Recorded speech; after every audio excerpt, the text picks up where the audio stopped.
खुदावंद के ज़िंदा कलाम में से पैदाइश की किताब उसका 30वां बाब आयत 1 ता 24। और जब राखिल ने देखा कि याकूब से उसकी औलाद नहीं होती तो राखिल को अपनी बहन पर रश्क आया।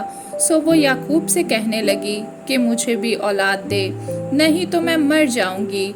तब याकूब का कहर राखिल पर भड़का और उसने कहा, क्या मैं खुदा की जगह हूँ जिसने तुझको औलाद से महरूम रखा है।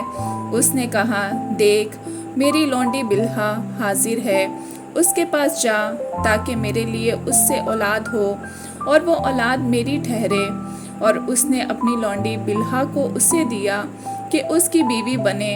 और याकूब उसके पास गया और बिल्हा हामला हुई और याकूब से उसके बेटा हुआ। तब राखिल ने कहा कि खुदा ने मेरा इंसाफ किया और मेरी फरियाद भी सुनी और मुझको बेटा बख्शा। इसलिए उसने उसका नाम दान रखा। और राखिल की लौंडी बिल्हा फिर हामला हुई और याकूब से उसके दूसरा बेटा हुआ। तब राखिल ने कहा, मैं अपनी बहन के साथ निहायत जोर मार मार कर कुश्ती लड़ी और मैंने फतह पाई। सो उसने उसका नाम नफ्ताली रखा। जब लिया ने देखा कि वो जनने से रह गई तो उसने अपनी लौंडी जिल्फा को लेकर याकूब को दिया कि उसकी बीवी बने। और लिया की लौंडी जिल्फा के भी याकूब से एक बेटा हुआ। तब लिया ने कहा, ज़ेह किस्मत। सो उसने उसका नाम जद रखा। लिया की लौंडी जिल्फा के याकूब से फिर एक बेटा हुआ। तब लिया ने कहा, मैं खुशकिस्मत हूँ, औरतें मुझे खुशकिस्मत कहेंगी। और उसने उसका नाम आशिर रखा। और रोबिन गेहूं काटने के मौसम में घर से निकला और उसे खेत में मरदूम गया मिल गए और वो अपनी माँ लिया के पास ले आया। तब राखिल ने लिया से कहा कि अपने बेटे के मरदूम गया में से मुझे भी कुछ दे दे। उसने कहा, क्या ये छोटी बात है कि तूने मेरे शौहर को ले लिया और अब क्या मेरे बेटे के मरदूम गया भी लेना चाहती है। राखिल ने कहा, बस तू आज रात वो तेरे बेटे के मरदूम गया की खातिर तेरे साथ सोएगा।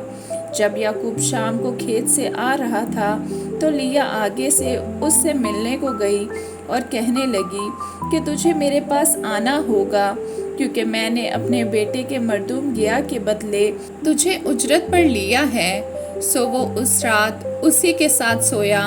और खुदा ने लिया की सुनी और वो हामला हुई और याकूब से उसके 5वां बेटा हुआ। तब लिया ने कहा कि खुदा ने मेरी उजरत मुझे दी, क्योंकि मैंने अपने शौहर को अपनी लौंडी दी। और उसने उसका नाम इश्कार रखा। और लिया फिर हामला हुई और याकूब से उसके 6ठा बेटा हुआ। तब लिया ने कहा कि खुदा ने अच्छा मेहर मुझे बख्शा, अब मेरा शौहर मेरे साथ रहेगा, क्योंकि मेरे उससे 6 बेटे हो चुके हैं। सो उसने उसका नाम ज़बूलून रखा। इसके बाद उसकी एक बेटी हुई और उसने उसका नाम दीना रखा। और खुदा ने राखिल को याद किया और खुदा ने उसकी सुनकर उसके रहम को खोला और वो हामला हुई और उसके बेटा हुआ। तब उसने कहा कि खुदा ने मुझसे रुसवाई दूर की और उसने उसका नाम यूसुफ रखा, ये कहकर कि खुदावंद मुझको एक और बेटा बख्शे। आमीन।